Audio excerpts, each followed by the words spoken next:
Hi friends, welcome to Muddumari channel. ನಾನು ಸುಮಾರುಣ್. ಮಹಾಭಾರತಕ್ಕೆ ಸ್ವಾಗತ. ದುಷ್ಯಂತ ಶಕುಂತಲೆಯರ ಕಥೆ.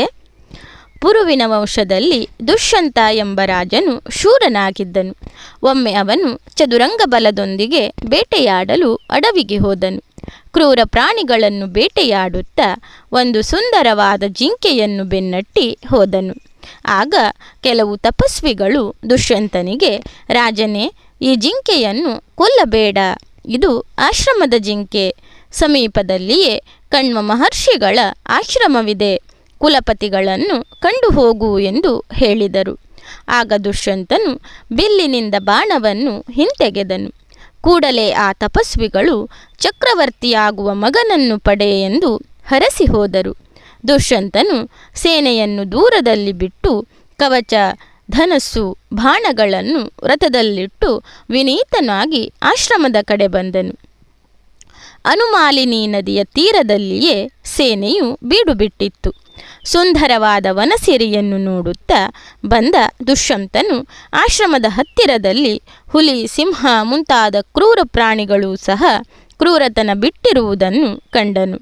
ಗೌತಮ ವಂಶದ ಕಣ್ವ ಮಹರ್ಷಿಗಳು ಬ್ರಹ್ಮಚಾರಿಗಳಾಗಿದ್ದು ಕುಲಪತಿಗಳಾಗಿ ಎಲ್ಲ ಕಾರ್ಯಗಳನ್ನು ನಿರ್ವಹಿಸುತ್ತಿದ್ದರು. ವೇದಪಾಠ, ಶಾಸ್ತ್ರ ಅಧ್ಯಯನ, ಚರ್ಚೆ ನಡೆಯುತ್ತಿತ್ತು. ದುಷ್ಯಂತನು ಕಣ್ವರ ಆಶ್ರಮಕ್ಕೆ ಬಂದಾಗ ಕಣ್ವರು ಆಶ್ರಮದಲ್ಲಿರಲಿಲ್ಲ. ಕಣ್ವರು ತಮ್ಮ ಸಾಕುಮಗಳಾದ ಶಕುಂತಲೆಯನ್ನು ಅತಿಥಿ ಸತ್ಕಾರಕ್ಕಾಗಿ ನೇಮಿಸಿ ಹೋಗಿದ್ದರು. ಶಕುಂತಲೆಯು ದುಷ್ಯಂತನನ್ನು ಸತ್ಕರಿಸಿದಳು. ಸಹಜವಾಗಿಯೇ ಆಶ್ರಮದಲ್ಲಿರುವ ಈ ಅಪೂರ್ವ ಸುಂದರಿ ಯಾರೆಂಬ ಕುತೂಹಲ ದುಷ್ಯಂತನಲ್ಲಿ ಮೂಡಿತು. ನೀನು ಯಾರು? ಕಣ್ವರಿಗೆ ನೀನೇನಾಗಬೇಕು? ನೀನು ಈ ಆಶ್ರಮದಲ್ಲಿ ಏಕಿರುವೆ ಎಂದು ದುಷ್ಯಂತನು ಕೇಳಿದನು. ಆಗ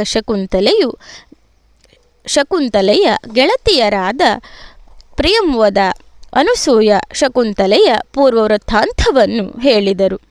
ರಾಜ ಕೌಶಿಕ ತಾನು ಬ್ರಹ್ಮರ್ಷಿಯಾಗಬೇಕೆಂದು ಬಯಸಿ ತಪಸ್ಸನ್ನಾಚರಿಸಿದನು. ಅವನ ತಪಸ್ಸನ್ನು ಕೆಡಿಸಲು ಇಂದ್ರನು ಮೇನಕೆಯನ್ನು ಕಳಿಸಿದನು. ಸುಂದರವಾದ ಪರಿಸರದಲ್ಲಿ ವಿಶ್ವಾಮಿತ್ರರ ತಪಸ್ಸನ್ನು ಕೆಡಿಸಲು ಬಂದ ಮೇನಕೆಯು ಅವರನ್ನು ಮದುವೆಯಾಗಿ ಕೆಲವು ಕಾಲ ಉಳಿದಳು. ವಿಶ್ವಾಮಿತ್ರ ಮೇನಕೆಯರು ಸಂತೋಷದಿಂದ ಕಾಲ ಕಳೆಯುತ್ತಿದ್ದಾಗಲೇ ಮೇನಕೆಯು ಹೆಣ್ಣು ಮಗುವಿಗೆ ಜನ್ಮ ನೀಡಿದಳು.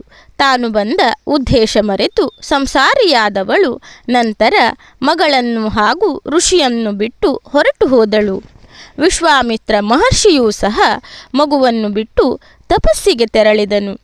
ಆಗ ಶಾಕುಂತ ಪಕ್ಷಿಗಳು ಈ ಮಗುವನ್ನು ರಕ್ಷಿಸುತ್ತಿದ್ದವು. ಶಕುಂತ ಪಕ್ಷಿಗಳಿಂದ ಸುತ್ತುವರಿದ ಮಗುವನ್ನು ಕಣ್ವರು ನೋಡಿ ಆಶ್ರಮಕ್ಕೆ ತಂದು ಸಾಕಿದರು.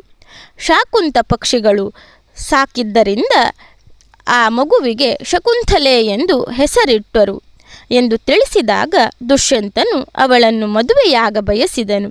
ಶಕುಂತಲೆ ಒಪ್ಪಿ ಗಾಂಧರ್ವ ರೀತಿಯಿಂದ ಮದುವೆಯಾದಳು. ಮದುವೆಯಾಗಿ ಕೆಲ ದಿನವಿದ್ದು ದುಷ್ಯಂತನು ಅರಮನೆಗೆ ಹೋದನು. ತಾನು ಕಣ್ವರು ಬಂದ ನಂತರ ಗೌರವದಿಂದ ಶಕುಂತಲೆಯನ್ನು ಕರೆಸಿಕೊಳ್ಳುವುದಾಗಿ ಭರವಸೆ ನೀಡಿ ಹೋದನು. ಕಣ್ವರು ಆಶ್ರಮಕ್ಕೆ ಬಂದ ನಂತರ ಶಕುಂತಲೆಯು ದುಷ್ಯಂತನನ್ನು ಮದುವೆಯಾದ ಸಂಗತಿ ತಿಳಿದರು.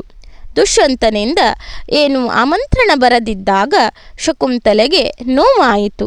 ಕಾಲಕ್ರಮದಲ್ಲಿ ಶಕುಂತಲೆಗೆ ಗಂಡು ಮಗುವಿಗೆ ಜನ್ಮ ಕೊಟ್ಟಳು.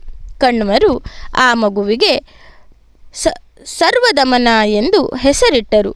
ಕೆಲವು ಕಾಲ ಕಳೆದ ನಂತರ ಕಣ್ವರು ಶಕುಂತಲೆಯನ್ನು ಸರ್ವದಮನನನ್ನು ದುಷ್ಯಂತನ ಬಳಿಗೆ ಕಳಿಸಿದರು. ಪ್ರೀತಿಯಿಂದ ಸಾಕಿ ಸಲುಹಿದ ಮಗಳನ್ನು ಕಳಿಸುವಾಗ ಕಣ್ವರಿಗೆ ಬಹಳ ದುಃಖವಾಯಿತು. ಶಕುಂತಲೆಯನ್ನು ಕಂಡ ದುಷ್ಯಂತನಿಗೆ ಹಿಂದಿನ ಘಟನೆ ನೆನಪಾದರೂ ಸಹ ನೆನಪಾಗದವನಂತೆ ವರ್ತಿಸಿದನು. ಋಷಿಗಳು ಶಕುಂತಲೆ ಮತ್ತು ಅವಳ ಮಗನನ್ನು ಅರಮನೆಯಲ್ಲಿಯೇ ಬಿಟ್ಟು ಹೋಗಿದ್ದರು. ಶಕುಂತಲೆಗೆ ಮುಂದೇನು ಮಾಡಬೇಕೆಂಬುದೇ ತಿಳಿಯಲಿಲ್ಲ. ನಾನಾ ರೀತಿಯಿಂದ ಶಕುಂತಲೆ ತನ್ನ ಪರಿಚಯ ಹೇಳಿದಳು. ರಾಜನು ನೆನಪಿದ್ದರೂ ಸಹ ಜಾಣ ಮರವು ತೋರಿ ನೆನಪಾಗದವನಂತಿದ್ದನು. ನಾವಿಬ್ಬರೂ ಮದುವೆಯಾಗಿದ್ದಕ್ಕೆ ಸಾಕ್ಷಿ ಯಾರು ಎಂದು ಕೇಳಿದನು. ಶಕುಂತಲೆಯು ಅತ್ಯಂತ ದುಃಖದಿಂದಿರುವಾಗ ಅಶರೀರವಾಣಿಯೊಂದು ದುಷ್ಯಂತನಿಗೆ, ಮಹಾರಾಜ, ಇವಳು ನೀನು ಗಾಂಧರ್ವ ವಿಧಿಯಿಂದ ಮದುವೆಯಾದ ಶಕುಂತಲೆ, ಇವಳ ಮಗ ನಿನ್ನ ವಂಶದ ಕುಡಿ, ಇವರನ್ನು ಸ್ವೀಕರಿಸು ಎಂದು ನುಡಿಯಿತು.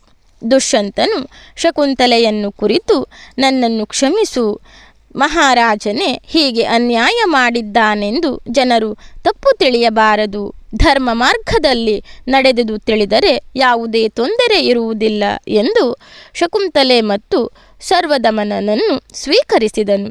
ಈ ಸರ್ವದಮನನೇ ಮುಂದೆ ಭರತ ಎಂಬ ಹೆಸರಿನಿಂದ ಪ್ರಖ್ಯಾತನಾದನು. ಇವನಿಂದಾಗಿಯೇ ಭಾರತ ಎಂಬ ಹೆಸರು ಈ ದೇಶಕ್ಕೆ ಬಂತು. ಭರತನ ವಂಶದವರ ಚರಿತ್ರೆಯೇ ಮಹಾಭಾರತವಾಗಿದೆ. ಹಾಗೆ ಮಹಾಕವಿ ಕಾಳಿದಾಸ ದುಷ್ಯಂತ ಶಕುಂತಲೆಯರ ಈ ಕಥೆಯನ್ನೇ ಆಧರಿಸಿ ಕೆಲವು ಬದಲಾವಣೆಗಳನ್ನು ಮಾಡಿ ಸುಂದರವಾದ ನಾಟಕ ಅಭಿಜ್ಞಾನ ಶಾಕುಂತಲ ಎನ್ನುವ ಕಥೆಯನ್ನು ರಚಿಸಿದ್ದಾನೆ. ಧನ್ಯವಾದಗಳು ಸ್ನೇಹಿತರೆ. ನನ್ನ ವಿಡಿಯೋಗಳೆಲ್ಲ ನಿಮಗೆ ಇಷ್ಟವಾಗ್ತಾ ಇದ್ದರೆ ನನ್ನ ಮುದ್ದುಮರಿ ಚಾನಲನ್ನು ಸಬ್ಸ್ಕ್ರೈಬ್ ಮಾಡದೆ ನೋಡ್ತಾ ಇರುವವರು ದಯವಿಟ್ಟು ಸಬ್ಸ್ಕ್ರೈಬ್ ಮಾಡಿ, ಆಲ್ ಅಂತ ಸೆಲೆಕ್ಟ್ ಮಾಡಿಕೊಳ್ಳಿ, ಶೇರ್ ಮಾಡಿ, ಲೈಕ್ ಮಾಡಿ, ಕಮೆಂಟ್ ಮಾಡಿ.